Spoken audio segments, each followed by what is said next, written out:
Thank you all for coming. My name is TJ Poore. I'm the Director of Efficiency and Energy Resources at the Department of Public Service. This is the Central Vermont Regional Forum where we're gathering input for the purposes of the state's comprehensive energy plan. So every 6 years, the Department of Public Service updates the energy plan, and that is outlining the energy vision for Vermont.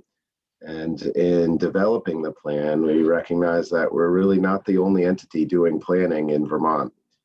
And this is the fourth of 4 regional forums to hear from regional planning commissions and municipal energy planners regarding issues and challenges associated with implementing the energy plan. And thus far, the forums have been great. Regional and municipal planners are really much closer to seeing the on-the-ground implementation challenges and barriers that we need to overcome, and to really provide recommendations on how to overcome them as we look ahead in both the short and the long term. Can you go to the next slide, please, Kelly? Apologize, I forgot to ask you to advance. So this is really the purpose slide that I just went over, that we really are looking for recommended strategies and learning about issues and challenges, and here recommended strategies for addressing them. And I'd like to introduce, we have with us Cindy Cook from Adamant Accord, who's our facilitator for today's meeting. We also have a whole team from the Department of Public Service here, first and foremost to listen to all the input we're getting in the conversation today, but also to help with meeting logistics. So you may see or hear some of the staff throughout the course of the meeting. But I am going to now turn it over to Cindy to go over the next slide and take us through the roadmap for today. Good evening and welcome, everyone. So next slide, please. So the formal etiquette guidelines are at this link, but basically they're nothing new. It's just please be concise. If you're not speaking, mute yourself and turn off the video, because it helps with people who have limited bandwidth. So if that's very important, is to turn your video off when you're not presenting, as I will do. People will have multiple opportunities to ask questions. If you have questions during the course of the presentations, please type them into the chat or use your raise the hand function in Zoom rather than interrupt the presentation. And the 2 regional planning commissions will give their presentations and then entertain questions at the end of both of the 2 presentations. Next slide, please. So here's the agenda. We're at 6:10, reviewing the agenda. Then the department will give an overview of the comprehensive energy plan development process. We'll have an opportunity for questions about the informational questions about that process. Then the regional planning commissions will give presentations about their plans. We'll have responses and questions from that. And then we're looking for municipalities to provide input in terms of their views in terms of the planning process. And we'll have an opportunity for public comments before we wrap up at 8 o'clock. So any questions about the agenda? And I'll pause a moment here because of the Zoom thing to see if there are any questions. So seeing none, next slide, please. So back over to you, TJ, to do a presentation about the comprehensive energy plan process. Great, thanks. And just before I start that, I just want to note, you all should have seen it as you entered the room, but I want to note for everybody that this meeting is going to be recorded and is being recorded, and we'll be posting the recording on our website soon after this meeting. So I've got a set of slides here that we've put together to really help ensure a common understanding of the comprehensive energy plan and this year's process, and kind of highlight what we're doing this year. I'm going to provide a little background, the basis for the plan's development, and like I said, the process. Next slide, please. So I always like to start conversations about the energy plan with the basis of Vermont energy policy, which is right in statute explicitly. We have pieces of policy and goals throughout statute, but really the foundation is in Title 30, and it lays out some of the fundamental pillars of Vermont's energy policy: affordability, reliability, sustainability, and that is in a manner that's environmentally sound, which is now, with the passage of the Global Warming Solutions Act, a portion of that means in a manner that will meet our greenhouse gas requirements. So these goals obviously can be competing, and the department in development of the plan gathers input to help balance all of these objectives. Next slide, please. So the energy plan is actually two plans. For a lot of years, the requirement was just for an electric plan. How do you meet the needs of reliable electric service at least cost? But in the last 10 to 15 years, this has been expanded to be much more comprehensive in nature, and to plan to meet all of Vermont's energy needs across sectors: thermal, transportation, and electricity. And we need to make sure that we update it every 6 years. Next slide. So within that, there are certain requirements that the energy plan must address. I mentioned the greenhouse gas reduction requirements that are set in statute by the Global Warming Solutions Act. We'll talk a little bit more about that and the Climate Council later. But perhaps more importantly for this meeting, the CEP must include standards and recommendations for enhanced energy planning. A lot of folks here will be familiar with Act 174 of 2016, I believe, which required enhanced energy planning for local levels of government, and for the department to provide standards and guidance on how to do that. Next, please. The existing energy plan was published in 2016, and most folks will be familiar with the goal that it maintained of 90% renewable by 2050. That's 90% renewable energy across all sectors by 2050. The plan also had over 300 recommendations scattered throughout in order to help push us in that direction and drive us towards the 90 by 2050 goal. Next slide.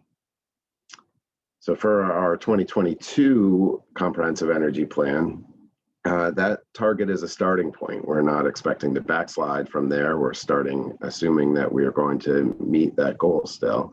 And also we have the greenhouse gas emissions reductions requirements, which you can, if you squint, you can see in the chart here, that are required for the energy plan to meet, and the Climate Council is developing a climate action plan to meet as well. Next slide, please. So if the climate action plan is developing a plan to meet greenhouse gas reduction requirements, and the energy plan is required to be consistent with the climate action plan, then what are we doing? Why do we have two plans? Well, this slide is really an attempt to show where the overlap is and where there isn't overlap. The Global Warming Solutions Act created a climate council that has a climate action plan that is due in December, an initial plan due in December. And that plan is tasked with developing climate mitigation and adaptation actions. The energy plan isn't a climate change plan. There are two different reports with two different goals. And so one doesn't obviate the need for another, but they need to and are required to, with changes from the Global Warming Solutions Act, interact and inform one another. And so the broad areas of overlap between the CEP and the CAP, the Climate Action Plan, are in that large center circle of the Venn diagram: the greenhouse gas requirements, mitigation requirements, energy sector analysis, public engagement efforts, and a focus on equity are all required by both plans. And we're really coordinating very closely with the Climate Action Plan on these areas. Members of the department are staffing or on subcommittees as members of subcommittees on in each area of the plan, and the commissioner of the public service is a member of the council as well. And so, with that overlap, the energy plan is going to be, it's required to be consistent with and a key component of meeting the state's greenhouse gas reduction requirements, but and it's going to reflect some planning for impacts of climate change on the energy system. But the energy plan itself isn't a comprehensive look at Vermont's non-energy related greenhouse gas emissions or its climate adaptation needs. And it doesn't look at sequestration, for example, like the CAP does. So instead, the energy plan is a strategic vision and interpretation of broad energy challenges and opportunities. It points state energy policy in a direction and should lay out how we make decisions given the best information and analysis available to us at the time. The takeaway, though, really is just, and I said this once, but we're really attempting to coordinate where we overlap while maintaining independence to meet some of our own requirements. Next slide, please. So I mentioned over 300 recommendations scattered across the last energy plan. That is challenging.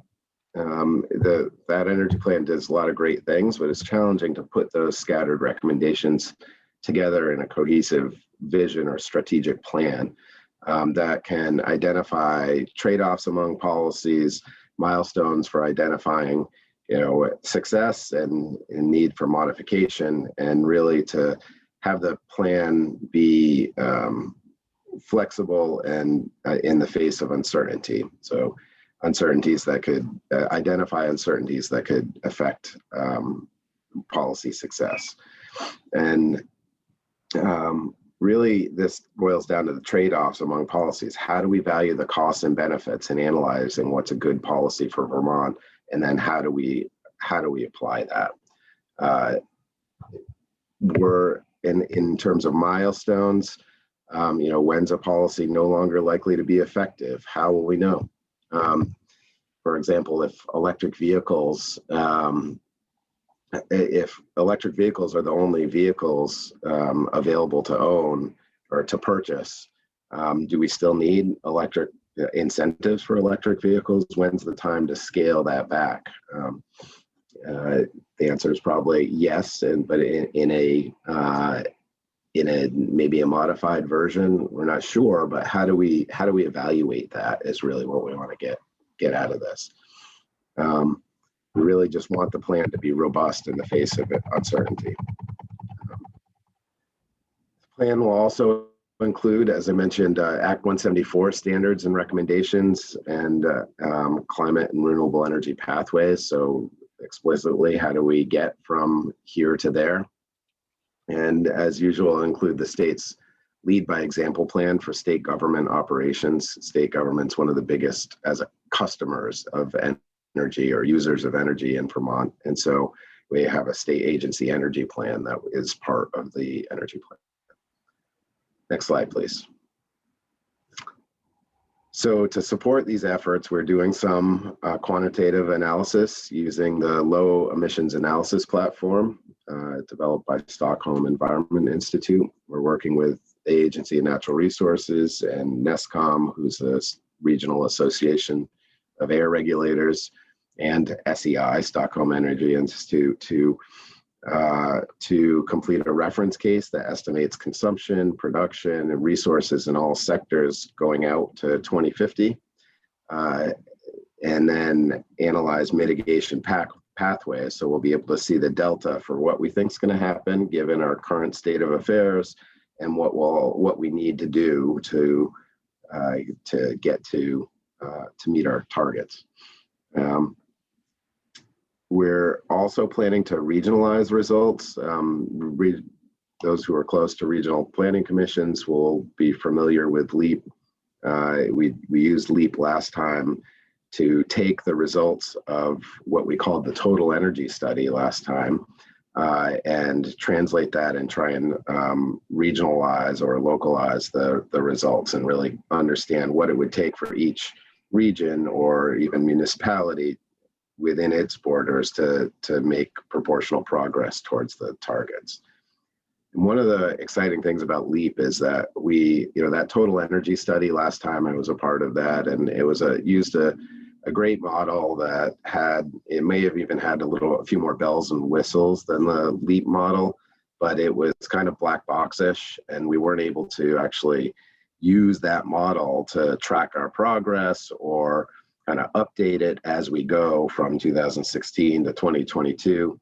The LEAP model, both the Agency of Natural Resources and Department of Public Service will have staff that are trained in it. We'll be able to own it and license it and use it going forward to monitor, track, and report, and also regionalize the results. And next slide, please.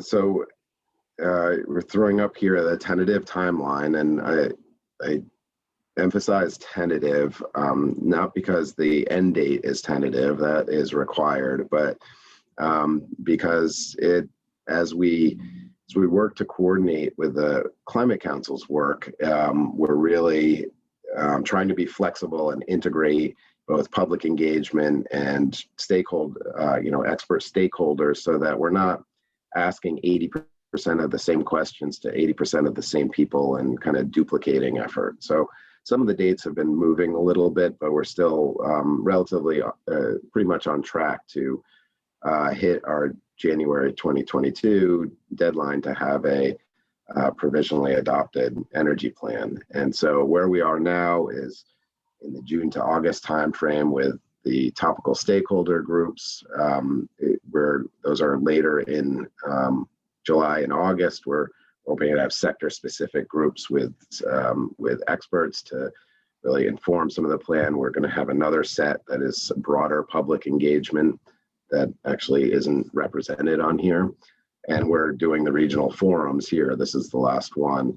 We expect that LEAP modeling to be complete in August with a draft in October and more process and public hearings, written comments. The additional public forums are on here. I did add those in the fall, and the plan in January. And really, I emphasize again, the stakeholder engagement and the timing we're really trying to coordinate to be efficient with the Climate Council. So I think with that, we can go to the next slide, and I'll turn it over to Cindy. Great. Thanks, DJ. So at this point, we're looking for questions about the process that the department is using for developing the plan. And we'll get into more substantive issues in a bit. But does anybody have any questions about the process that TJ just outlined? And I'll pause here for a bit for people to raise their hand or chat, or just so if you have questions. And if there's anybody on the phone, if you could indicate that you're on the phone and you have a question, that would be great. Thank you.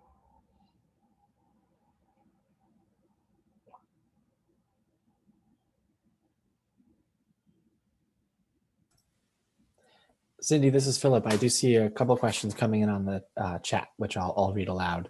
Excellent, thank you. And so the first is from Keith. He's asking, who are the experts that you referred to? So back to you, TJ. Sorry, I have done that a lot today. That's a good question. So we're having two sets of topic specific, sector specific meetings. And the first are, it's a pretty broad range, and known experts across the state and in the region, or even nationally potentially, to come and help us with a few key questions. How do we evaluate policy trade-offs in this sector? It can range from utilities to environmental organizations to consultants to others, to UVM and fuel dealers, to just a broad range. We're casting a decent sized net, I think, with invites to those. But then again, there'll be the second set that is really broader public engagement that will cast a much even wider net, so that we can have an iterative process. We can learn, we can share, and we can learn again. Thanks, TJ. And Philip, there's another question. Yes, there's a couple more questions. I'm going to combine these next two. These are from Elaine and Kimberly, because I think they're related. The first, Kimberly asks, do you have a process of contacting select boards or town energy committees? And then Elaine asks, is there a list of stakeholder groups and individuals that has been created or will be created or consulted?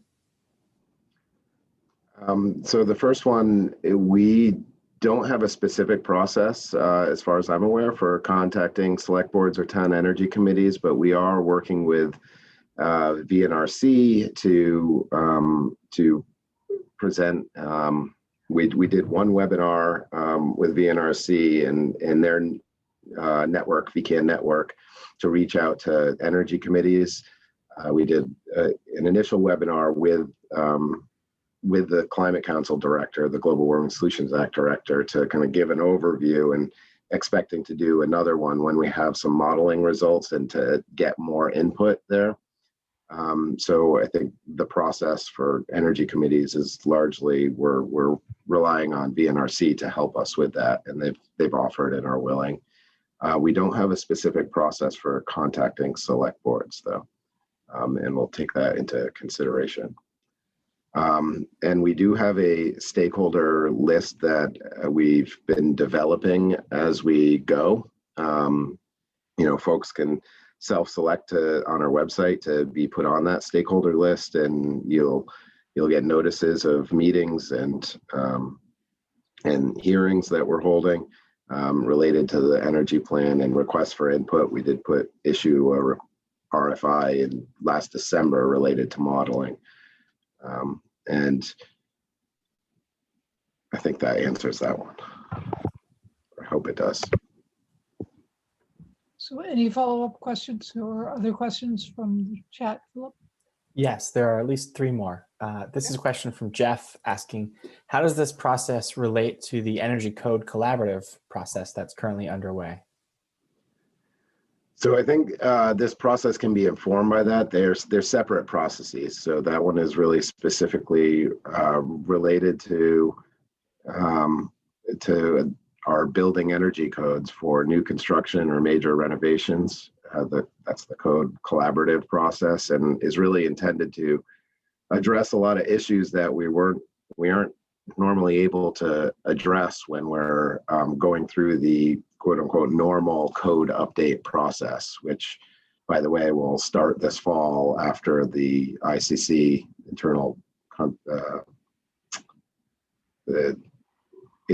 International Code Council, issues their next iteration of the code.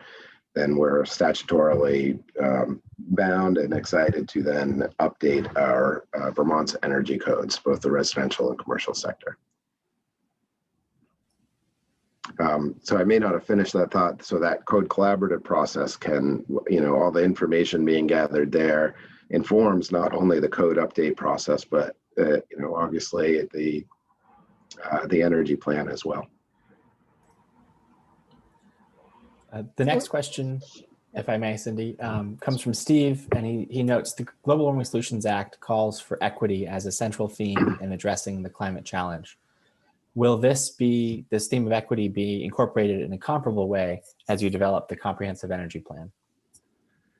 Well, so we have been discussing equity as a central theme, and the Climate Council is still figuring out exactly how it's going to incorporate equity in the climate action plan, but generally the answer is yes, in that the Climate Council has put out guiding principles and even a scoring rubric, a draft to, although how to apply that is still kind of up in the air, but to really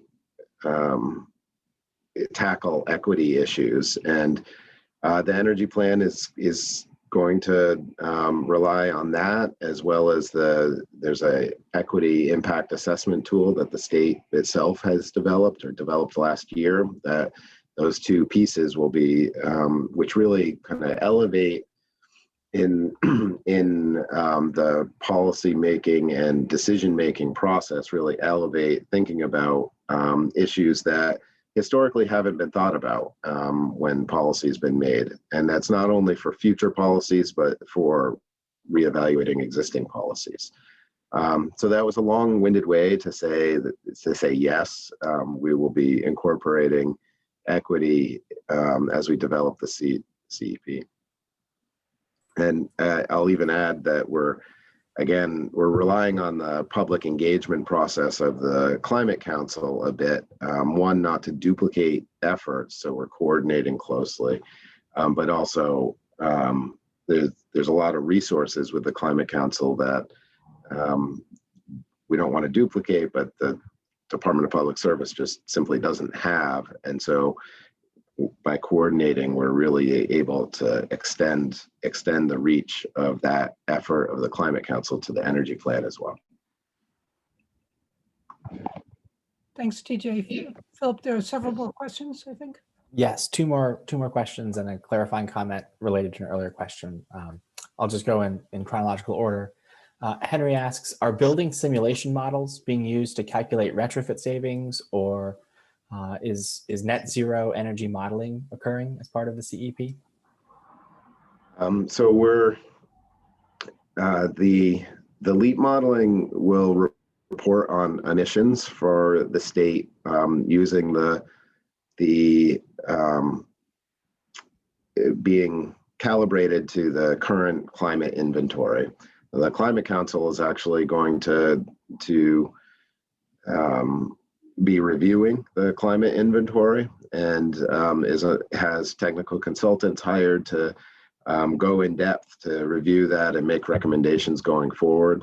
The LEAP model is flexible enough to, if emissions factors change as a result of that process, we'll adopt those. We're not going to come up with something different in terms of those emissions factors or the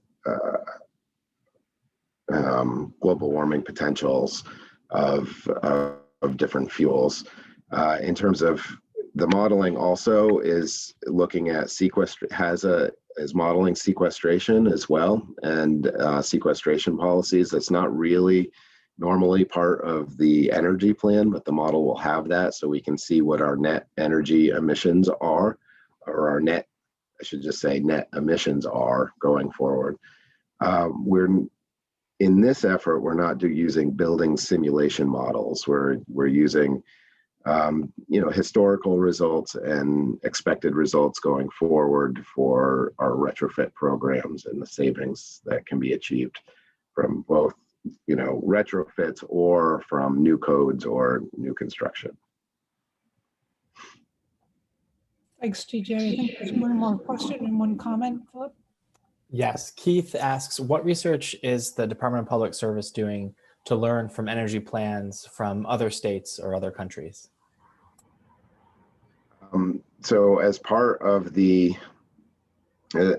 process, one those technical stakeholder meetings is to say what else is out there, Also, there's a lot of research being done, and I'm relying on this a little bit because the Climate Council has much more resources than the energy plan. But we're coordinating. We're going to be getting resources from the technical consultants of the Climate Council, who are, for instance, in greenhouse gas inventory and looking at cross-sector mitigation, climate action policies. They're casting a wide net also, and in pulling together policies and researching and informing. We continually do that, even not for the purposes of the energy plan, but any policy that we're evaluating or advocating for. We want to know what else other people are doing. So we're continually doing research, asking folks to provide us with information that we may not be privy to, and that I'll stop there. Hopefully that answered your question. Thanks, TJ. And I think there was one comment, Philip. Yes, Elaine wrote in the chat, just to clarify an earlier question. She says, my earlier question is more about the public having the opportunity to see which stakeholders are represented, so we can have the chance to amend gaps. Well, thank you for that. That's a good point. I'm not sure the extent to which when people sign up to be a stakeholder, to the extent which that's public or it's clarified that that's public. I'm not sure if anybody else on the team knows the answer to that. But not hearing anybody, I think I can take that as it's a question to consider and get back to folks on. Great. And I can say that I'm working with the facilitation team for the Climate Council to ensure that people are well represented. And if we see any gaps, we'll work on that, because we want to, that's part of our job, is to ensure that all perspectives are well represented. So if there are no other questions at this point, I'd suggest we move on to the next slide. Great questions. Thank you all. So these are questions that we're going to raise for the folks representing municipalities, and we're about to shift to presentations from the two regional planning commissions, but just wanted to give a heads up to people who are here representing a town that the Public Service Department is looking for input about what's most important to include in the energy plan, what standards and recommendations for developing regional and municipal plans can be improved, and what recommendations that are in the regional and municipal plans should be incorporated into the comprehensive energy plan. So that's just a heads up that that's what we're looking for in a little bit. And now we're going to shift to presentations from the two Central Vermont-ish regional planning commissions. So next slide, please. So we're going to move on to the Central Vermont Regional Planning Commission. And next slide, please. So I'm going to turn it over to Bonnie. And Bonnie's going to do a presentation about energy planning in the Central Vermont area. So take it away, please, Bonnie. Thank you, Cindy. And we can advance the slide. Since we're a group, the Central Vermont Regional Planning Commission covers 23 communities, all of Washington County and the towns of Orange, Williamstown, and Washington in Orange County. When we developed our regional energy plan, we had certain goals we definitely were focused on. The first was increasing the generation of renewable energy 218%, which is quite dramatic, by 2050. We wanted to grow electrification of heating and transportation, weatherize 92% of our housing stock by 2050, and reduce single vehicle occupancy trips, vehicle miles traveled, while increasing the number of electric vehicles. And if you look at the chart there, it shows regional energy consumption by fuel. And it gives you a sense of the transition that needs to happen in central Vermont. So for example, if you look at electrification, which is the blue-green at the very top, it shows you that it becomes a larger portion of the full regional portfolio of energy use. Even if the bar itself doesn't grow dramatically, the color, if you will, the proportion to the total energy is increased. Could you advance the slide? I'll just say slide from now on to let you know.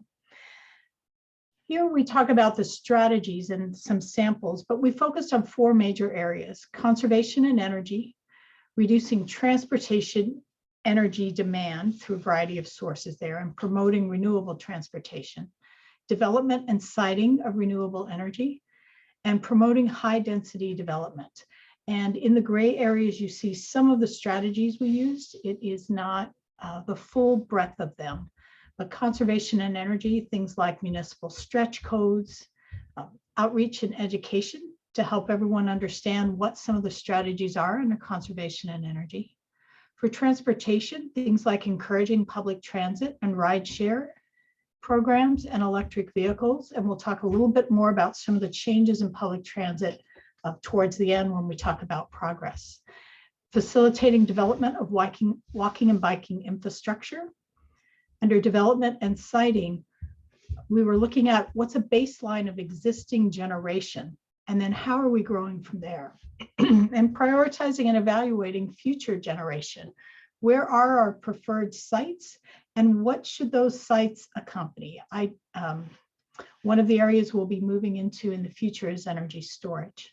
And then promoting high density development meets the goals of Chapter 117 under state statute, where we're looking at concentrated development surrounded by rural countryside. So to do that, we need to understand water and wastewater infrastructure in the region. Where is it at, and how can it be used? And then facilitating and supporting infrastructure projects, policies, regulations to support that compact development. If we talk about wastewater infrastructure, our villages, many of them don't have that infrastructure. So to talk about concentrated development is difficult. Slide. From a renewable energy perspective, this slide explains how we could meet the comprehensive energy plan targets. A significant amount of new renewable electric energy generation is needed. That's a pretty considerable increase if you think about it.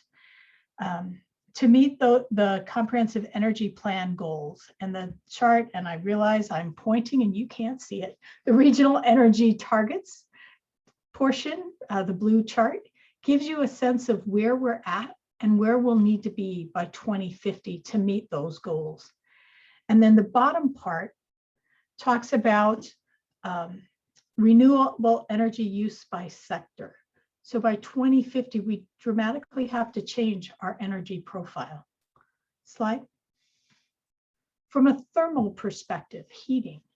We currently heat primarily with fuel oil, natural gas, propane, wood, and electric, and it's reasonably distributed in central Vermont. To meet the comprehensive energy goals, we'd have to increase adoption of modern wood heat systems and heat pumps, and make significant thermal efficiency improvements. That's the weatherization goal. So if you look at it in 2019, there were 162 residential weatherization projects. And if you look at the table 7, we've got a ways to go to make it to 92% of homes being efficient homes. Slide. From a transportation consideration, that was another focus of the regional plan. High vehicle miles traveled. We're primarily a rural area. We do have some excellent urban areas in our region, but there's quite a few vehicle miles traveled per vehicle. And that means our average resident spends about $1,300 a year on fuel. So converting to things like public transit, carpool, some of those kinds of multiple people in a vehicle, can also help residents spend less money on fuel. From an electric vehicle perspective, we need a large conversion. And this, in the earlier part of the presentation, they discussed, electric vehicles and incentives. I would support that those incentives are still needed, especially if we want to make them the most affordable, the easiest for people to adopt. The chart itself, the energy demand final units, the bars there, shows the current regional transportation use by sector and demonstrates the transition we need to make away from gasoline, which is the orange bar, the largest amount on each of those sectors. Slide. Thank you. Some challenges in central Vermont. Like most of Vermont, we have an older housing stock. But 30% of our homes were built before 1939. Those are the ones that most significantly need to be weatherized. The rural nature of the region, the distance between our rural communities and our employment is significant. But I think most, when we talk about it, the majority of growth happening in central Vermont is in those low density rural areas, which means people are spending more. They might be spending less for housing, but they're spending more for transportation. And we talk about housing plus transportation costs, not just housing costs, when you consider where you want to live. From an electrification of heating and transportation, there's an increased stress on the grid as we move towards electrification. We have to think about how we're going to transmit and distribute that heating potential. And then siting considerations. When we talk about renewable energy siting, the kind of yellow-orange you see on your screen, that's where the access to three-phase power is. And that's what you need when you're talking about generation projects. So you can see where in the region, if you look down in Warren, Roxbury, so the lower left-hand corner and the upper right-hand corner, kind of north, three-phase power isn't there. So we're not likely to encourage siting in those areas. And then generally the regional plan said that industrial wind wasn't compatible. We're a fairly mountainous region, and many of our communities have asked to keep the mountainous areas mountainous, and to the extent possible to not have towers and wind development on those ranges. Slide. A few other challenges. Most recently, if you've seen the VELCO, the Vermont Electric Co-op long-range transportation plan, they looked at what the grid could handle as far as energy transmission. And you can ignore the chart, but the answer is it can't handle as much as we'd like to put on it.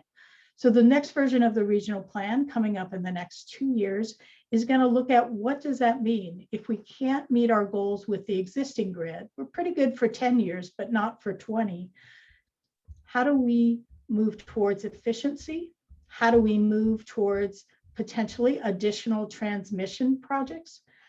We need to start talking about those issues in the region so that we're collectively in a place where we can move forward with citizen interests, municipal interests, and a regional direction. Slide. Some of the progress we've made to date on conservation and efficiency. We're assisting our municipalities to develop their regional energy plans, or their local energy plans. And we've created some energy data templates. There's a lot of data out there and it can be difficult to sift through it. So we've kind of condensed it down for every municipality. So as they move forward, they can really focus on what's the data say. So they're making decisions based on data. We've been holding workshops and roundtables on a variety of, as you can see, wood heat, district heat, efficiency, things to help our local energy committees and our communities move forward. Those local energy committees are one of the most important resources we have. The state can adopt policies, they can create incentives, they can manage their own vehicle fleet for energy. But those local energy committees are where the one-on-one interaction happens with the neighbor-to-neighbor interaction. It's really how you move people forward in changing their behavior. You can force them through a requirement, or neighbors to neighbors can talk People learn about things and they see that it's not so difficult to change because their neighbor did it. And their neighbor can tell them what the positives and the negatives were so that you can make your own decision based off of that. The trust is higher with the neighbor. And that's what some of our local energy committees do. They build that trust. From a transportation perspective, we have multimodal projects. And what does that mean? That means walking, connected to transit, connecting to vehicles, underway in Middlesex, Montpelier, Plainfield, and Waitsfield. When we talk about public transit, there's a unique project underway in Montpelier called Microtransit. It's My Ride by GMT. And it's changing what public transportation looks like. It becomes a door-to-door service rather than a bus line going a certain route. And that same type of project is under consideration. There's a study that may move forward for Barrie. So as we prove that it can work and what the limitations are, we might be able to take it to other parts of the region. Our energy committees are definitely focusing on transportation. There's the My Ride. And the hitching post was initiated in central Vermont. Phoenix from up in Worcester, it's basically organized hitchhiking, and it got put on hold during the pandemic, but I'm hoping that it will come back in the next year or two as we're able to move forward with joint carpooling. So you park yourself at a post, you raise a flag, your neighbor comes by and says, oh, I can take them into Montpelier, and you jump in their car. It's similar to what they do in urban areas, but in urban areas, it's a little more formal. Development and siting, in addition to the municipal energy plan, we've drafted a regional process for preferred site designation. And what that means is those renewable energy projects, as they go through the certificate of public good process, if they're designated a preferred site, they can be paid a higher rate. We're encouraging them to happen in certain locations. And so far, we've had 6 projects granted that status. And then from a high density development perspective, we've done a variety of things. In Barrie Town, they've mapped their manholes. They're trying to figure out exactly where the infrastructure is, not just the lines, but every manhole. And to give you a sense, if you don't know about municipal infrastructure, Barrie Town has 1,200 plus manholes. It's a significant resource for our towns to manage. There are an effort underway called Zoning for Great Neighborhoods. How do you create dense housing? How do municipalities encourage it, whether they're the size of Montpelier or the size of Middlesex? And then lastly, is facilitating and supporting infrastructure projects, policies, and regulations to support compact development. So we're working with CV Fiber, for instance, supporting their efforts to bring broadband to central Vermont.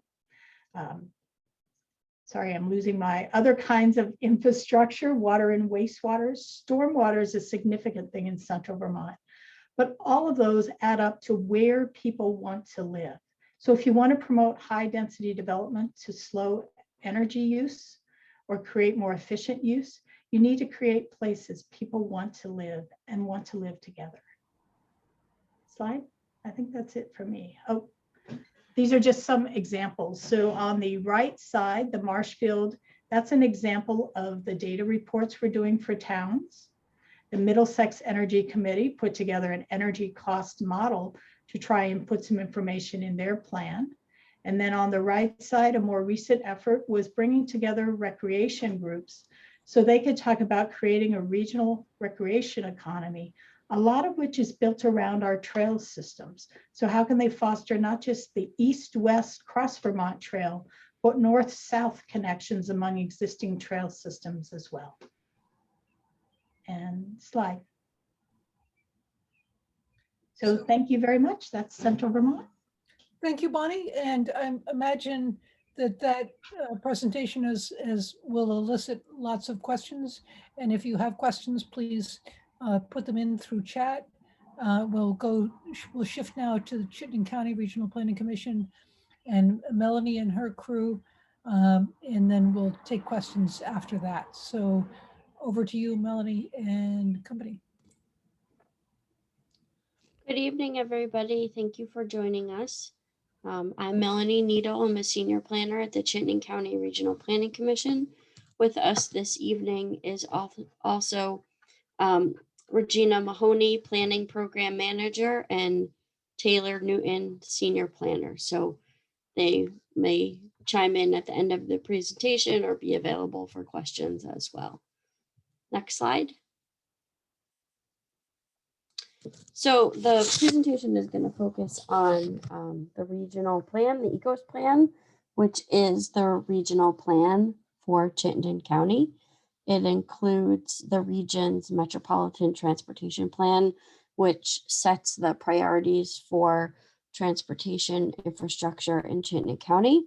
It's also made up of the CEDS, the Comprehensive Economic Development Strategy, which sets the prioritization for economic development in the region, and also includes the Enhanced Energy Plan, which is what I'm going to go into depth about this evening.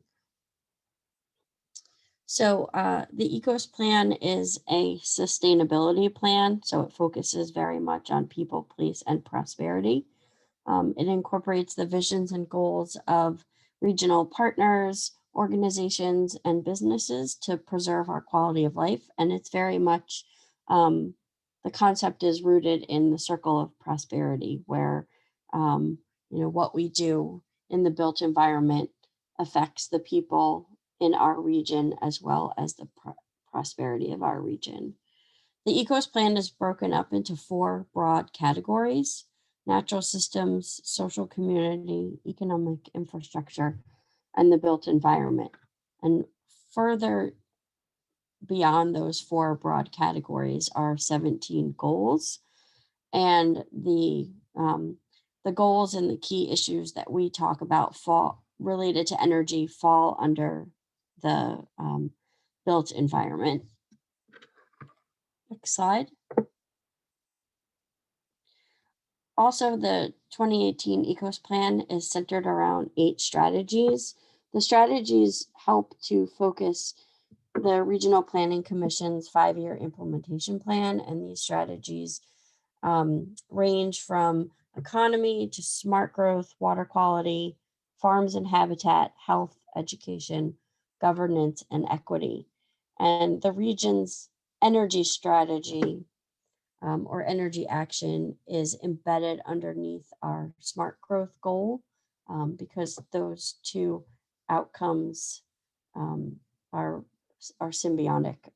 Having a concentrated development pattern is necessary to advance the region and the state's energy goals. Under these strategies, we also have actions, and those correspond to how we're going to achieve the strategies and the method by which we will achieve the strategies. So very similar to what Bonnie talked about in the work that they do in Central Vermont. So a lot of the work and implementation that we're doing on energy conservation across transportation and land use are embedded underneath the strategies. And examples of those include promoting development in areas planned for growth. We work with our municipalities. We have 10 enhanced energy plans, more to come. The transportation component of CCRPC works a lot on transportation demand management. So getting people out of single occupancy vehicles and encouraging transit and alternative modes of transportation. And we also do a lot of work with our municipal energy committees to support them. They're the ones in the field talking to residents and businesses about the energy transformation.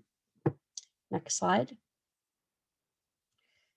So in terms of the ECOS plan's energy goal, the first overarching goal is using 1/3 less energy for heating, travel, and appliances.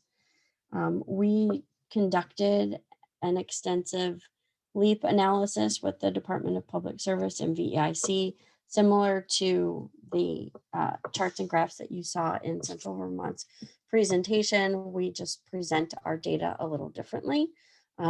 So to achieve 1/3 less total energy across these sectors, Chittenden County needs to weatherize 75% of their homes by 2050.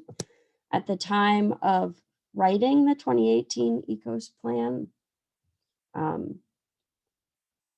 51,394 homes were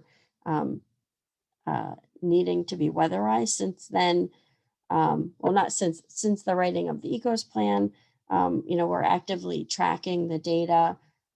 We get the data analysis from Efficiency Vermont. So I'm happy to report that we're making steady progress. In 2019, about 4,000 homes completed home performance with Energy Star projects.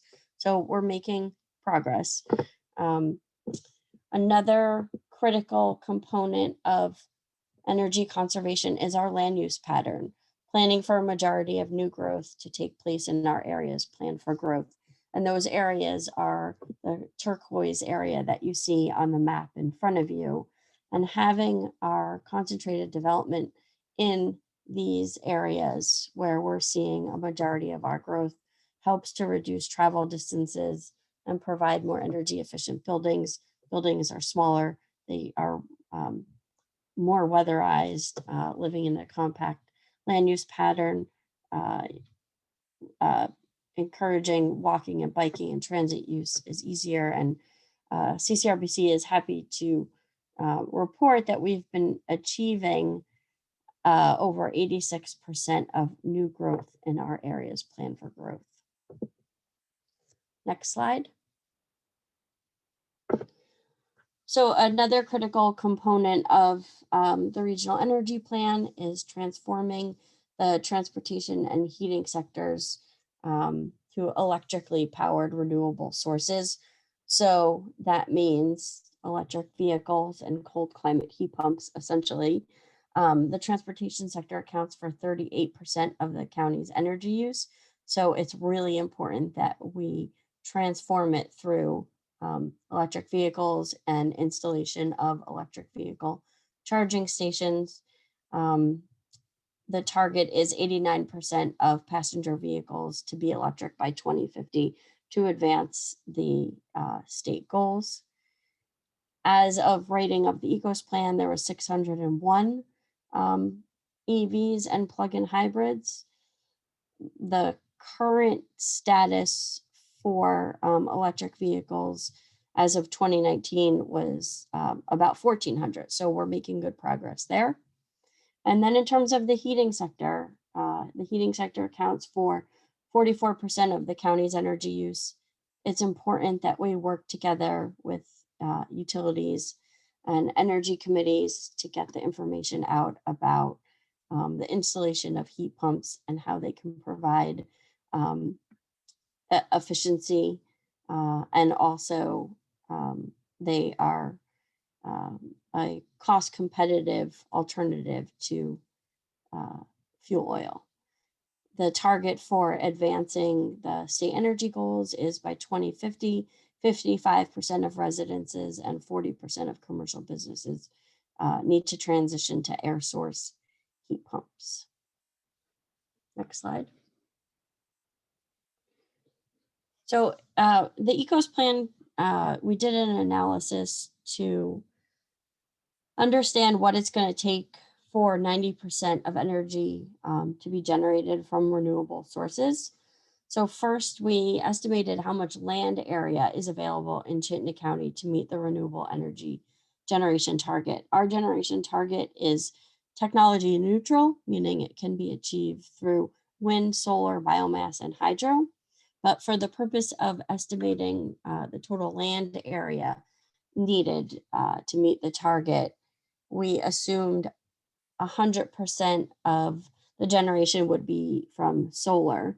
So in Chittenden County, we have about 8,600 acres that are available for solar installation. And what I mean by available for solar installation means they are free from local, state, and regional constraints, both environmental and regulatory. Also, within our renewable energy target, we produced a range. And so on the low end, we would only need 1,600 acres to meet our low target, which is that 756,000 megawatt hours you see on the right. And then to achieve our high target, which is about 1.2 million megawatt hours, we need about 5,200 acres of prime solar area. And to provide some more clarity on the low and the high target, the low target is based on the resource that's available in the county, and then the high target is based on the population. So it's a mix of looking at our share of the state's population versus looking at the region's share of the solar energy available here in Chittenden County. Next slide. So these next couple slides talk about the challenges and opportunities that the regional plan has that could inform the update of the comprehensive energy plan. So since the 2016 comprehensive energy plan has been adopted, a significant amount of local energy planning across the state has gone on. The Department of Public Service invested in this local planning, which produced numerous energy plans and really the upfront thinking that is needed to advance the state energy goals. And this thinking and planning is embedded in local energy plans. And a lot of work has been done to identify where energy generation is encouraged and where it is not. So it's really important proactive work that is necessary to meet the 90 by 2050 goals and also the greenhouse gas emission goals. Hopeful that the comprehensive energy plan will build upon this significant and important work that was done at the local level that didn't exist in 2016, but is there now. Next slide. Also, the comprehensive energy plan, there's an opportunity to create a really strong smart growth and equity section. As I mentioned earlier, a denser land use pattern is a critical component of our achieving our energy goals. Through a denser land use pattern, we can have energy conservation through other means of transportation besides single occupancy vehicles. It makes walking and biking and transit easier as homes are located near businesses. And then the other side to that is it's a strategy for protecting our working landscapes and wildlife habitats that are important for agriculture and habitat preservation, but also are really critical for carbon sequestration. That is a huge component of our climate planning and energy planning in the state, that we need those green areas to remain green for carbon sequestration purposes. And then also investing in our designated downtowns and villages is, it's a means of investing in transit, e-bikes, encouraging rooftop solar through incentives. Act 250 reform is a big part of this, removing that permit requirement to make it easier to build and invest in our designated downtown villages, and also to protect the places where we don't want growth to happen, so that people have, so people are walking and biking and living close to their jobs, and we have that carbon sequestration strategy as well. And embedding equity in the energy plan is really important because, as I talked about earlier, one strategy is heat pumps and electric vehicles, but that may not be accessible for everybody. And investing in our lower income and BIPOC communities is a critical component, and that can be done through investing in our designated downtowns and villages. Next slide. Also, the transmission infrastructure in the state is also a challenge and an opportunity in and of itself. Many of you may be aware of the draft plan by Velco, and Bonnie brought it up earlier that currently our transmission infrastructure is not able to accommodate our targets that we set in our regional plan, at least not in the after the next 10 years. So additional transmission infrastructure will be needed, particularly in the northern part of Vermont, where we have a lot of generation to ensure that the geographic regions of the states are able to contribute to the renewable energy goal. Next slide. Chittenden County is home to Vermont Gas's territory. We have significant natural gas infrastructure. And so achieving the energy goals here in Chittenden County is challenging when we rely heavily on natural gas for heating. Vermont Gas has created a 2050 vision that they unveiled in 2019 that says they're striving for a 30% reduction in greenhouse gas emissions in the next 10 years by increasing the amount of renewable natural gas and through energy efficiency and district heating. So factoring in a biogas or a renewable natural gas target for the state to better understand that clear pathway of transitioning off natural gas is critical for the areas that have natural gas infrastructure. Next slide. So to wrap up, the major points that I covered include an enhanced land use transportation component to achieve smart growth and equity in the comprehensive plan. The comprehensive plan should build on and include the local energy planning that occurred since the last CEP adoption. Investing in transmission upgrades is critical for achieving our energy goals, as well as a lot of the utility programs that are offered for demand management and other non-wired solutions. And then lastly, identifying a clear pathway for transitioning off natural gas. And that is the conclusion of the CCRPC presentation.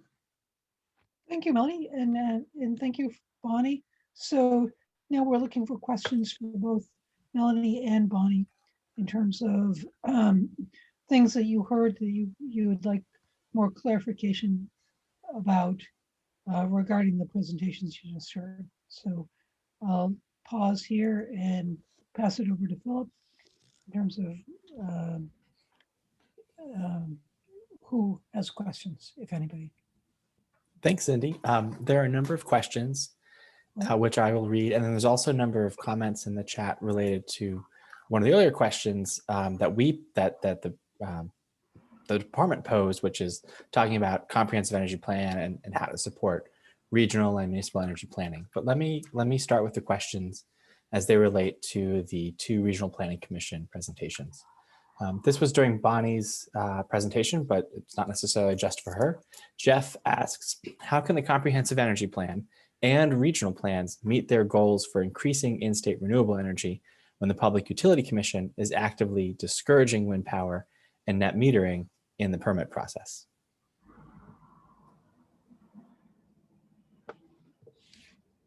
So are you comfortable fielding that one, Bonnie? Because it was addressed to you.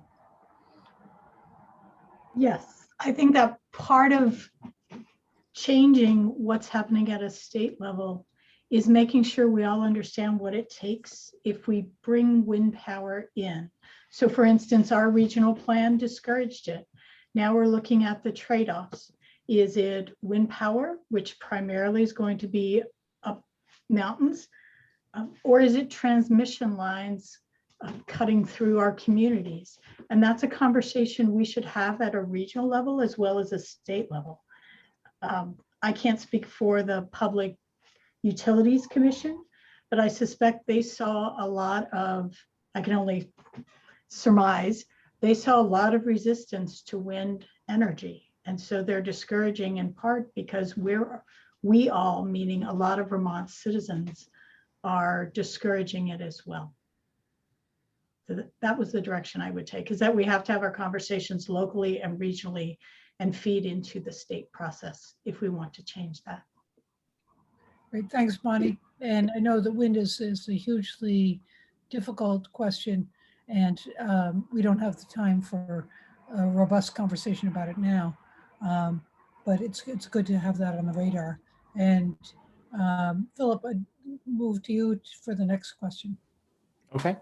Here are two questions that are related. They're from Kimberly and Michael, so I'll combine them. Kimberly says, I keep hearing 2050, but does not the best science say we have less time? And Michael's comment is, we are seeing frequent extreme heat events, which signals faster warming than anticipated. Scientists tell us that we need to get to these 2050 goals by 2030. Are there any plans to update and accelerate the energy plan to adapt to the changing circumstances? And apologies, TJ, but I'm going to pass this one to you. Yeah, no, that's okay. Thanks. And so I'll just note that you're hearing a lot of 2050 date, but there's also 2025 and 2030, and they're actually, the greenhouse gas mitigation targets are not goals anymore. They are requirements, and those are based on the 2025 and 2030 ones. Well, at least the 2025 one in particular is based on the Paris Accord, the international treaty that the U.S. entered back into, and Vermont has supported. And it's a lift to get to the 2025 goal and the 2030 goal, and we need to move quickly to just get there. And so right now, I think that has, like I said in the opening slides, those are our starting points, and we need to hear input like we're hearing here of what else we need to do. And it goes back to the question of policy trade-offs, right? So if we go further faster, what does that mean for other things the state might want to invest in if it's using public resources, other things the state might want to invest in? What does that mean for have the equitable distribution of those programs or policies? And so those are the kind of policy trade-offs we want to elevate in in this, and hearing your emphasis on one aspect of it, and others are encouraged to provide more input as well. Thank you. Thanks, TJ. And if I can put that in a few words, I think you get the urgency. You're working on it. Is that accurate? Yeah, it is accurate. Yes. Okay, thanks. Okay, so next question, Philip. Okay, Barbara was asking about natural gas and natural gas systems as a renewable commodity or carrying a renewable commodity. Does that consist of more than just cow manure? So this question occurred during Melanie's presentation. So I'm not sure who to direct that to. Melanie? I can take a stab at it. Yeah. So I'm not intimately familiar with the portfolio of renewable natural gas that Vermont Gas offers. Cow power is definitely part of it, but so is landfill gas as well. So it's their 2050 vision is a newly launched plan, and the goal is to increase renewable natural gas, I think 2% per year. So I think largely now cow power is part of it, but also methane digesting. It's a burgeoning field, And so just wanted to put the note in there that it's going to be part of our solution going forward to advancing the goals and making use of the natural gas infrastructure that we have in Chittenden County. Thanks, Melanie. Next question, Philip. This is a question from Andrew. He asks, if heat pumps can do the job and are cheaper, why can't we ask the state legislature to simply require new buildings to not use fossil fuel infrastructure? Our experience has been that developers will not get off natural gas on their own. Every new fossil fuel building puts us deeper into the hole and is just a retrofit in the future. So I can just comment on that I think that's the another piece of the trade-offs and the evaluation that we want to articulate in the energy plan. When you say cheaper, cheaper to who and evaluating what? From a customer's perspective now, the last analysis I saw that in natural gas territory, a heat pump is not cheaper for the customer. And so, the trade-off there is, the legislature could require pumps, but then those new buildings are going to have a higher energy cost, and that trade-off may be worth it. And we need to evaluate that, and it may not be worth it. And I think that's the evaluation. And we want to, one of the goals with the energy plan is to kind of lay out that basis. Those trade-offs are transparent, that we know, everybody can see what they are, and then we can make kind of eyes wide open decisions going forward. So I appreciate the question because it really illustrates kind of some of those things that need to be balanced. thanks, DJ. Other questions, Phil? Yes, there's a question I should read after this one because it relates again to the Act 174 local and regional energy planning. But Andrew has a question about transportation, and he notes that carpooling has declined in the past decade. And Andrew, he'd like to know if it's realistic to count on ride shares when it seems that people just want their own ride. And is it realistic also to rely on public transit to reduce greenhouse gas emissions? So not sure who can respond to that. Is there a transportation guru? I'm not, I'll let Philip back me up. Philip is in the weeds a lot on transportation issues, although, part of the energy planning process, which it really should have mentioned in the slides, is that we rely a lot on our state agency partners as well. And the state agency energy plan is buildings and general services takes the lead on that. And the transportation sector is really led by the Agency of Transportation, VTrans. But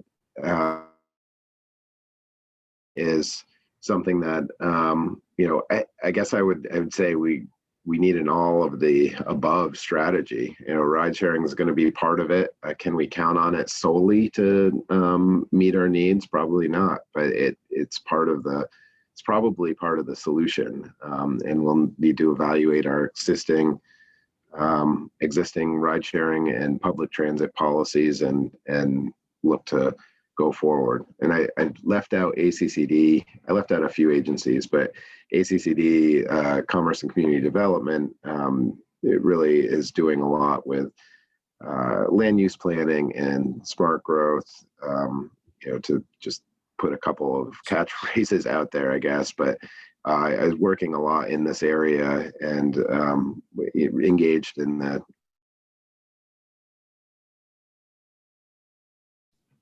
Thanks. So next question. I'm sorry, Cindy. Could I provide an answer to that question? Sure. Hi, everybody. So my name's Elaine. I am part of the Berry City Energy Committee, and I want to underline, and I put this in the chat too, but I'm surprised Bonnie didn't jump in. I wanted to underline something that Bonnie said before about my ride. So, I've been in this field for a while in Vermont, maybe 10, 15 years or so. And I totally agree with you. Ride sharing has been something we've been trying to push in the state for a long time, and it's an uphill battle. And transit just doesn't work. This magical third way that has kind of recently become a thing, this microtransit model, where it really has, it looks like the potential from the Montpelier example to be cost effective for the transit provider, but more convenient for the riders because it's truly door to door. So it's kind of like a hybrid between transit and ride sharing in a way that's more accessible to people and kind of addresses some of the barriers to ride sharing, like I don't know who this is and this doesn't work for my schedule. So I encourage you to pay attention to those pilots. Ask your transportation or your transit provider about their interest in that microtransit model and see if you can get it brought to your community. Great. Thanks, Elaine. So other comments? Philip? Whoops, sorry, it's Bonnie. Elaine mentioned the microtransit. I think that the broader answer I would give to the individual's question is that there isn't a single thing we can do. It's a lot of different things, especially in transportation. You're correct. Carpooling has declined over the past 30 years, honestly. But there are areas where it's beginning to work. That model, the hitching post, it's not for everyone. But if 7 people in a community use it and use it consistently, that's 7 cars off the road. Now multiply that by 30 communities, and we start making incremental differences. But not everyone's going to use that model for a variety of different reasons. Introduction of technology into transit, which is essentially what my ride does. It's the Uber and Lyft model of public transportation. That is converting some people to ride it because it just became more convenient for them. So there isn't one transportation solution, and there isn't one, land use. That would be great if everybody wanted to live in the city, but not everybody wants to live in the city. So how do we find that right mix of solutions to move our public policy forward? And that's what I see the department asking. What's the right mix of solutions that we as Vermont want to do that our citizens will buy into? Yeah, thanks, Bonnie. That's off my soapbox. Thanks. Yep. And so I want to move us on because I want to have an opportunity for and you have not yet commented. I'd like to offer you the opportunity to now speak to what at the local level you'd like to see in terms of energy planning. So are there any folks out there that are representing towns or small cities that want to speak? And I'm going to let a pause happen here so that we can see if that's the case.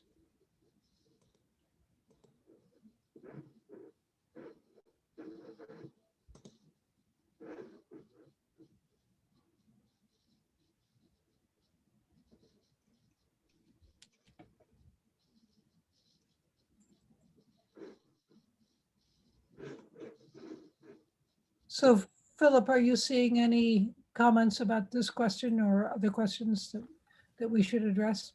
I don't see a immediate response to that question, but there's a relevant question earlier that I haven't gotten to ask yet. Okay. Addressing sort of municipal and regional planning, and the question comes from Kimberly earlier, asking, what can you do to help municipalities not only have an energy plan but also to implement it? Some communities are not implementing policy, only approving it and adding it to their town policies. What incentives can the state offer to get communities to take policy seriously? And this question sounds like it's directed towards the Public Service Department or the state in general. Is that your sense? I think so. It may also be relevant to the regional planning commissions as they assist cities and towns, but I think it's addressed to the state especially. Mhm. So regional planning commission folks or state folks, do you have a response? Sure, this is Melanie. I can offer a comment about that. So the state legislature, approved some money to be allocated for energy implementation that's coming through the Department of Public Service to regional planning commissions to hire energy coordinators that will help to assist municipalities with moving to implementation. One of the challenges with having just an energy plan and just the policies that set the stage for weatherizing public buildings or doing energy transformation in a municipal fleet is lack of staffing. And so going forward, the regional planning commissions are hoping to use this funding that's coming from the Department of Public Service to provide that staffing capacity at the regional level to help numerous municipalities at a time. I can speak for CCRPC. We just announced our energy coordinator position and we are advertising it. So I guess help is on the way. Thanks, Melanie. TJ or Bonnie, do you have any things to add? Yeah, I think that's one of the things that we want to hear, honestly, in these forums is if we're seeing challenges, and I think it's a great point, is that we get to the policy and even the policy on a more local level than the state, and then there's still implementation challenges, and the energy committees, volunteer energy committees, are the ones trying to move this forward, and hopefully the those energy coordinator positions will help. But I'd look for other comments to say what else can we do if there's others in here that can really help facilitate. There's always direct incentives is an easy one, right? But to say maybe a hard one to actually make happen with funding. But are there other mechanisms that we can use? There's often not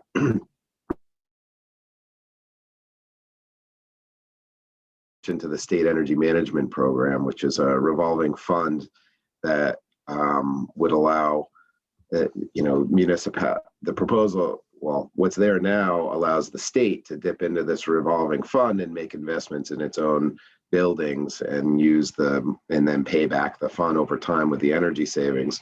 We propose to expand that to municipal projects with also support from the state paid for, in order to have kind of that champion and that technical expert available to allow municipalities to reduce the energy use in their own buildings and lead by example on their own.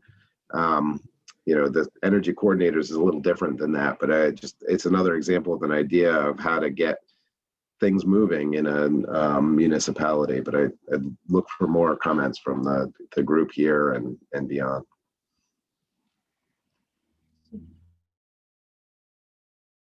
So this is great. I think it's the purpose of this whole conversation is to get this kind of input. Are there other comments or questions, Philip? Yes, so there's a couple of follow-up questions to the energy coordinator role.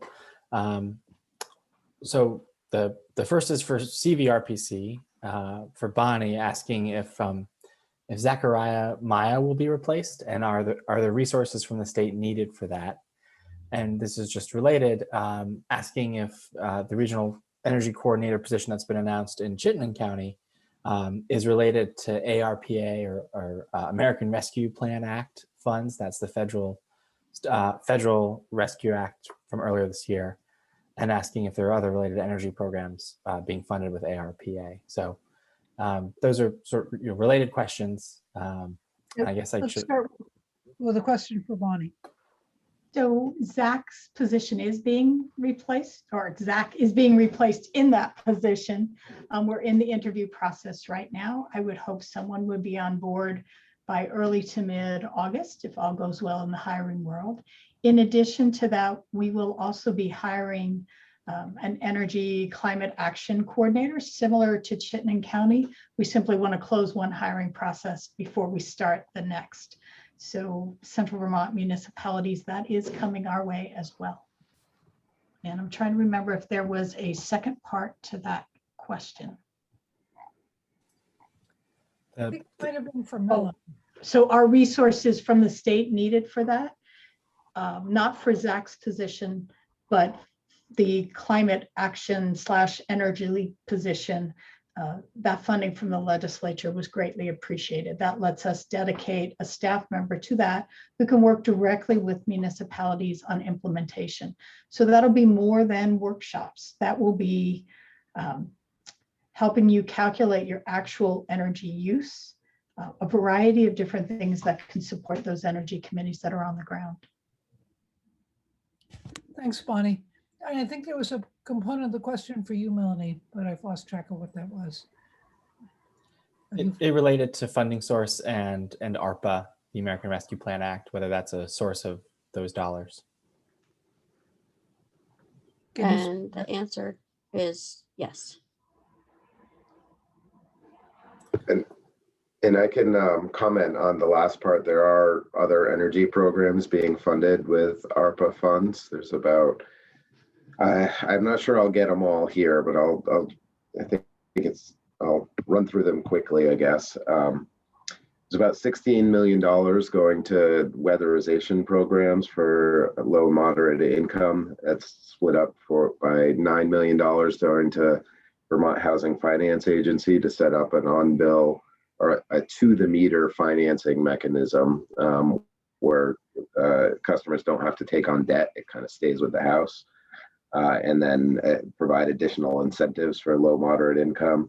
$5 million to Efficiency Vermont for low and moderate income incentives to maintain the incentive levels that they've had during the pandemic, and another couple of million to work on workforce development and counseling issues.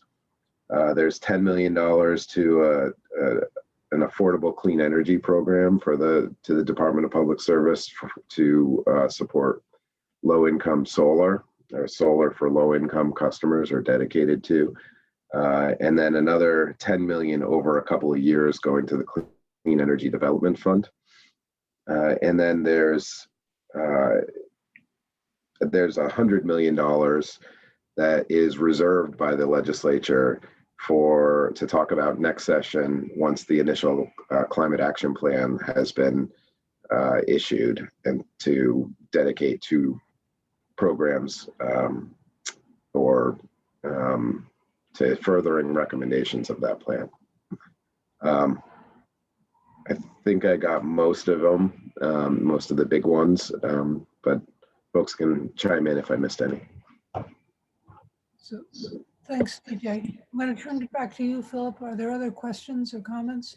Yes, at least two more questions. The first one stays on the theme of the regional energy coordinators. Bryn asks, how will the energy coordinator work be prioritized? There are many communities that do not have energy committees. Those communities without energy committees, will they be at a disadvantage to receive assistance from the regional energy coordinator?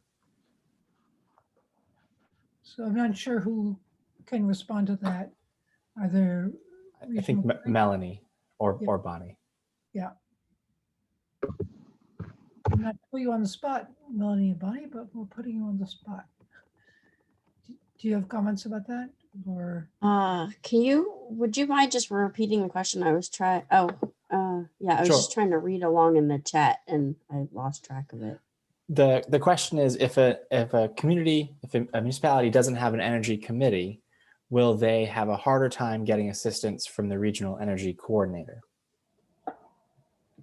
No, because a lot of times, RPC staff, I'll just speak generally about RPC staff, will work with staff in the municipality on what needs to get done. So typically the work is sort of routed through or vetted through or, established by the town staff person. It's usually the town planner. And, I'm speaking in regards to my experience with developing energy plans. That work has rested with the town planner. I think in terms of a regional energy coordinator working with staff in the municipality, I think any staff person, public works, maybe the town administrator or town manager's office, just typically it starts with staff and then things are vetted through either the planning commission or the energy committee. So the energy committee is one model. It doesn't have to be the only model. And I would agree with that, Melanie. In central Vermont, where municipalities, less than half of them actually have planning staff, and many don't have energy committees, they often have an energy advocate, is how I will put it. Someone who's interested, but doesn't have a group of people. You can start with that person, or you can start with the people who put the goals in the plan. What were they thinking at the time? And you can provide assistance to help them move forward. So thanks, Bonnie and Melanie. And it sounds like that might be helpful to articulate that the process doesn't need to be particularly formal if there are people that have significant interest in a particular area. They can work with the regional planning commissions to get stuff done at the local level. Is that fair to say? That is fair to say. And we're not the only groups out there. We can definitely, especially with this new resource, help provide some staffing capacity, but we're not the only group out there supporting municipalities and others with energy work. I can't tell if he's still on here, but yes, he is. Phil is from Capstone Community Action, and their organization actually does weatherization projects. So they're a resource for municipalities and volunteers to talk to as well. Their program works with a certain group of folks, but all of us have that group of folks, lower income Vermonters in our community, and we might be those individuals as well. So there's plenty of resources out there. It honestly is often about the capacity of volunteers to do work. There's only so many hours in their lives. Yep. Thanks, Bonnie. Okay, so I think there's one or two more questions, Philip. Sure. This question is about dashboards and sort of tracking energy improvements. Chuck started by noting that a pilot project called Zero Energy Now has been demonstrated to show how we can take existing homes, get them very close to net zero energy by balancing energy efficiency, heat pumps, biomass, and renewable energy. And he asks, could towns use the state dashboard to track homes that achieve net zero energy? That would let towns benchmark and follow progress as it happens. And Deirdre contributes a similar idea, talking about dashboard and data sources for tracking the status and progress of energy goals. So this sounds like a question for you or your staff, TJ. Yeah, we're going to turn this one over to Claire McElveny. She's a senior policy analyst at the department.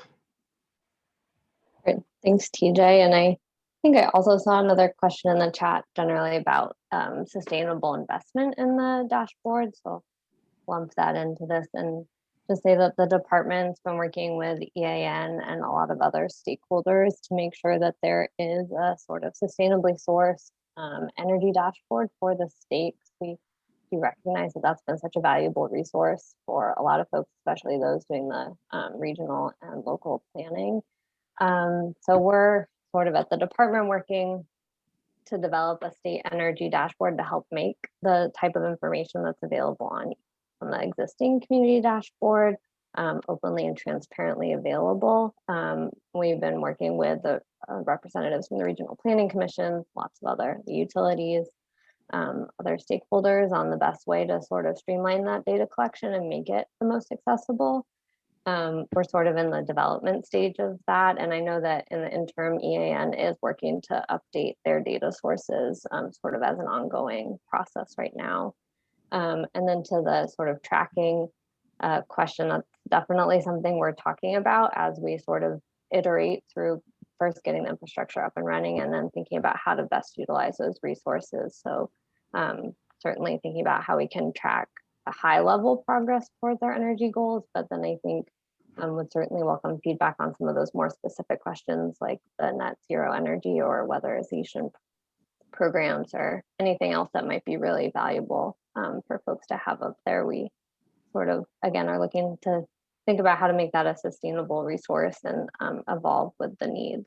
So I think I addressed those questions, but let me know if not. Thanks, Claire. And can you speak at all? I know it's an evolving process, but can you say anything about the timeline in terms of what towns can expect? Well, that's a good question. We are actually probably working to sketch that out now. We sort of have gone through an initial stakeholder process to think about kind of the needs of all the different stakeholders involved and primarily the regional planning commissions. I think Melanie was involved in some of those conversations, and we're working to figure out the timeline for the sort of infrastructure piece of it. But as soon as we have more information, we can certainly keep folks updated on that. Thanks, Claire. Are there other questions, Phil? We're caught up on questions. The one comment that hasn't been shared came in from Andrew and from Kimberly, just talking about the need to tax carbon pollution and factor in the cost of carbon when making other decisions. Mm-hmm. This is more a comment than a question. Or Yeah, comment. and actually, there's one more comment that I didn't get to read already, which is from Keith, just noting that, you know, in comparing natural gas, the cost of operating natural gas equipment to operating heat pumps, he says if you disconnect from natural gas entirely, the fixed monthly fee goes away, which allows the electric heat to cost more per unit while maintaining equal total cost. So this is what happened in his case when he switched from natural gas to heat pumps. Mm-hmm. Great, thanks. Okay, so I'm going to ask that we move on to the next slide. Excuse me, I just have a frog in my throat here.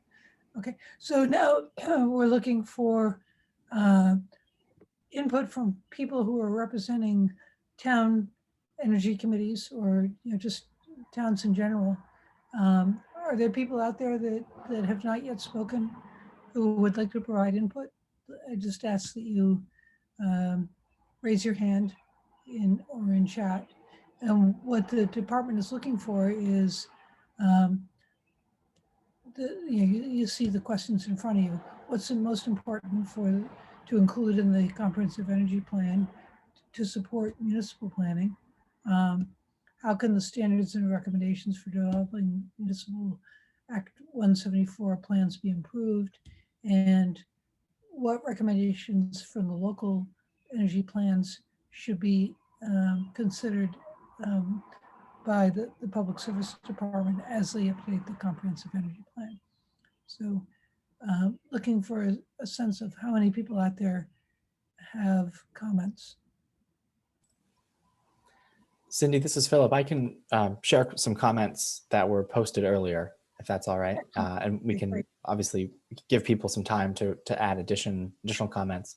And you're also welcome to raise your hand and unmute yourself to speak yourselves. But earlier, Keith wrote, I think it is important to include regional and municipal targets and include a menu of potential actions for regions and municipalities to take. He noted a challenging discussion in his town, South Burlington, noting that some community members suggest that making large amounts of currently undeveloped land off limits to development will concentrate development in our core, close to jobs, and thus reduce transportation emissions. Others in the community suggest that this would make, instead, development happen outside his town in surrounding rural communities and thus increase emissions. So he says it's a regional issue and can only be solved by looking locally. Some guidance from the state or from the region would be helpful. And Elaine commented that she agreed with Keith on the idea of a menu of options to reach targets, including resource lists of organizations and people that can help communities understand how to realize each menu item. And she offered carpooling as an example. So Go Vermont is a program from the Agency of Transportation addressing carpooling and transportation. Thermal menu item would be Efficiency Vermont or Vermont Gas.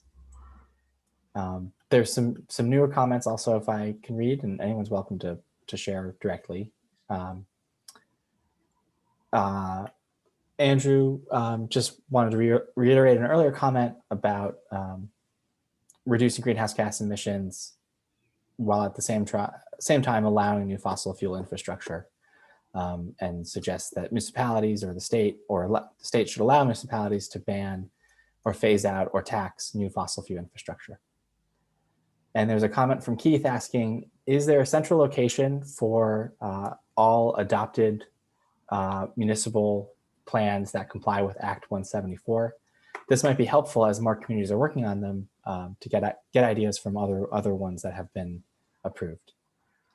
So that's a question rather than a comment, and I'm wondering if somebody from the state can respond. This is It Anne. looks like Regina made a response to Keith about the central location of the energy plans in the chat. That's great. That's what I think VAPTA has been the Vermont Association of Planning and Development Agencies. That's correct. VAPTA keeps it current.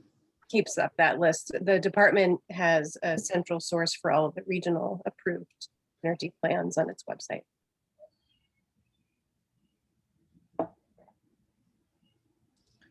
Okay, thanks, Anne. So other questions or comments, Philip? Bonnie had a comment, and she's welcome to offer it directly. So we've heard from a number of our communities as they develop in response to the how can the standards and recommendations be improved, that they're ending up with 30+ page energy plans. And in today's world, our Twitter world, if you want somebody to read it and act on it, it has to be much shorter. So one of the areas they suggested shortening was the sheer number of maps, that there's a lot of information out there on the web that they can refer to and create links to, rather than actually put all those maps in there, especially the energy dashboard. So they're hoping the number of maps and the amount of text might be reduced to the most critical. You need to understand the municipality's decision-making and why it's heading in the direction it chose. Thanks, Bonnie. Mm-hmm. Other comments or questions? This is Philip. I would just point out in the chat that Taylor shared a best practices guide, a link to the best practices guide for municipal energy planning, published by VAPTA and available on the Department of Public Service website. And Jeff offered a comment. He says, I've been advocating our town to acquire a home energy rating in order to get a certificate of occupancy for a new home. He learned that HERS ratings, as they're called, are not offered by Efficiency Vermont unless the builder participates in Efficiency Vermont's high performance program. And so outside of Efficiency Vermont, no one offers HERS ratings. He says that they should be available outside Efficiency Vermont, and Efficiency Vermont should get credit for providing active base code support by paying for HERS ratings for base code. That I'm guessing that means non-stretch code, new construction of homes. Great. Thanks, Philip. Are there other comments or questions that have come through via chat? None that I see right now. Okay. Any questions or comments that participants have? And I'm going to leave an awkward pause pause here for a little bit to see if people have, and I see somebody has their hand raised. So Elaine. Thanks. Just wanted to repeat something that I had put in the chat in case anyone missed it. Policy impact support, like policy analysis support. So for example, the Berry City Council charged our energy committee with providing recommendations on regulatory and non-regulatory incentives for encouraging transparency of heating costs for renters. Berry City has an unusually high percentage of renters for Vermont. We are 3 volunteers and an overworked staff person. We have a lot of knowledge on the committee, but just not enough time to answer such a great question comprehensively. And when I asked Efficiency Vermont for best practices on models, they said, we do not advise on policy, which I can understand. That's not their role, and it gets them into murky political waters. But that's the type of thing that we need as municipalities in order to make a dent. So we just need more knowledge support like that. Great. Thanks, Elaine. Other comments or questions? Does anybody have any comments or questions that they have not yet raised? Because we're just about to wrap up.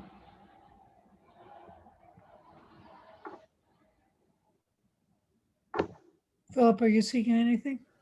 I see nothing else coming in. No. Okay, so I'm going to pass it back over to TJ. Okay, great. Thanks, Cindy. Excuse me. Can you go to the next slide, please, Kelly? And I think the next one, we covered that.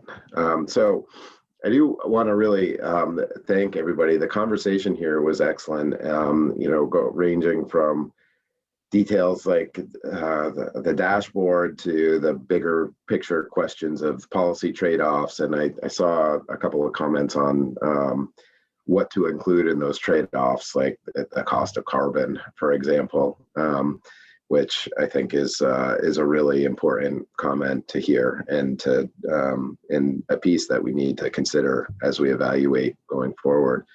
And so, those are just a couple examples. All the conversation was fantastic, and thanks to our RPCs and Melanie and Bonnie and all your teams.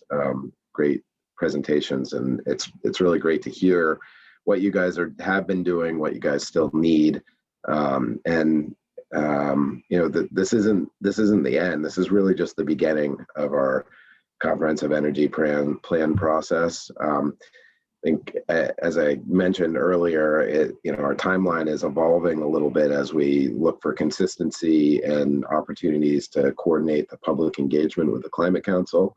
So check back to our website, which is here on the page, to see what's coming up and other avenues for providing input.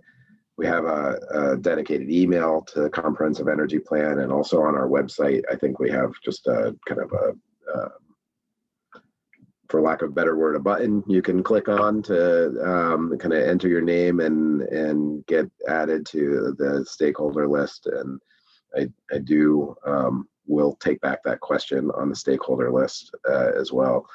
And then, of course, you can always just do it the old-fashioned way and mail it to us. And if when the pandemic is finally more past us, you could even come in person at that address if you want. But just really thank you all. This was a really robust conversation, and I hope you all got as much out of it as I did and our team hopefully did. So next slide. I think that, yes, okay, good. Wasn't sure if there was anything else in there. So thank you again, everybody, and more to come. Have a great evening.